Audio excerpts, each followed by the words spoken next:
Welcome to the next part of this series. So in this video, we are going to see how to do the similarity search on the vector store and how to use the retrievers. So just to give some background, let's recap what we have done in the previous videos. So we have converted the textual data into the documents via the loader, text loader, and then we have splitted those documents into chunks. So I have increased the chunk size here to 70. And then what we did was, we created those documents into vectors and loaded them into the vector store. So it is the sample database here. So now let's begin the coding.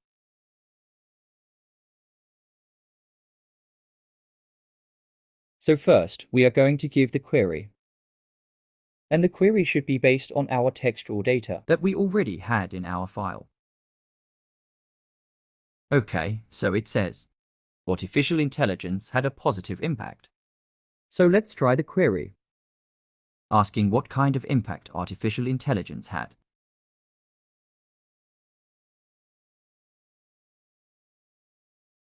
And then let us specify one variable, where we're going to store the result.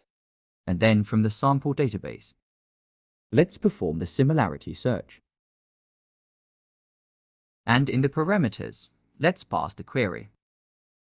And then let's print the documents here. And as you can see, it has returned for documents. So if I just scroll towards right. So this is the documents that it has returned. As you can see, it's so accurate. And if you wanted to return, only just need one top document, you can write something like this. Dot page content. As you can see, the type is of page content here. It's pretty much impressive and gives you the accurate page content. So it's returning quite a good result for a query here.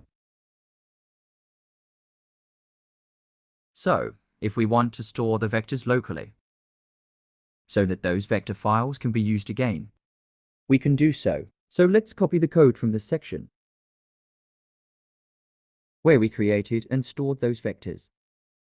So if we pass just one more parameter here, persist directory, and let's give the path name as chroma.dp.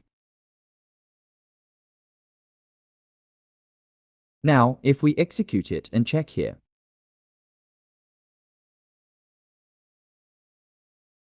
so you see SQLite 3 is created. So this file of vectors can be used again. So that's how you can store the vectors locally. Now, if we have to load it from the disk, then we can do so. Write chroma. So this should be in caps. And in the parameters, we are going to give the persist directory path, which is chroma database here.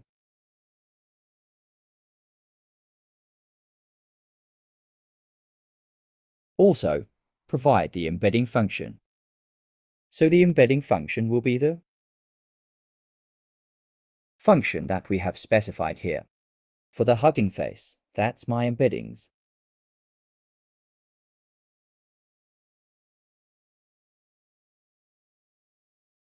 And if we execute it, so that's how we have loaded the vectors from our disk.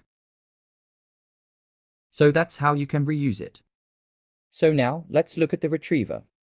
So retriever is actually an interface that returns documents. It doesn't store the documents, but only return them. So say here we have this query. So let's see how we are going to make the retriever for it. So let's write our retriever, say sample retriever. And then, in the sample database, specify the as retriever function. So, that sample database is where we have stored our vector files. And now let's invoke the sample retriever. And we're going to say sample.invoke. and then the query.